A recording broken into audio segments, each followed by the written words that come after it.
নমস্কার, আমি ডক্টর অভিদীপ নাথ, একজন দন্ত চিকিৎসক। আজ আপনাদের জন্য নিয়ে এসেছি সেন্সোডাইন টুথপেস্টের রিভিউ। যারা দাঁতে ঠান্ডা গরমে ব্যথা অনুভব করেন তাদের জন্য সেন্সোডাইন একদম জনপ্রিয় একটা নাম। তো চলুন একে একে করে 5টা ভেরিয়েন্টের নিয়ে কথা বলি। প্রথমে আসি সেন্সোডাইন ফ্রেশ জেলে।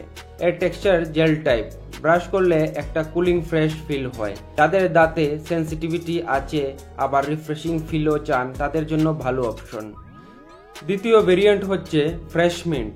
নাম শুনেই বোঝা যাচ্ছে এতে আছে মিন্ট ফ্লেভার। দাঁত ব্রাশ করার পর মুখে অনেকক্ষণ ফ্রেশ ফিল দেয়। যারা মিন্ট ফ্লেভার পছন্দ করেন তাদের জন্য এটা বেস্ট। তৃতীয় ভেরিয়েন্ট র্যাপিড রিলিফ। নামের মতোই এটা সেন্সিটিভ দাঁতের জন্য অনেক দ্রুত কাজ করে।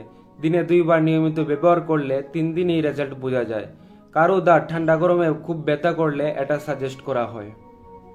চতুর্থ ভেরিয়েন্ট হলো হোয়াইটেনিং। এটা শুধু সেন্সিটিভ দাঁতের যত্নই নেয় না, দাঁতের প্রাকৃতিক রঙও উজ্জ্বল রাখে। তবে অতিরিক্ত হোয়াইট করার মতো পাওয়ার নেই, কিন্তু ধীরে ধীরে দাঁত পরিষ্কার ও শাইন দেয়। পঞ্চম ভেরিয়েন্ট রিপেয়ার অ্যান্ড প্রোটেক্ট।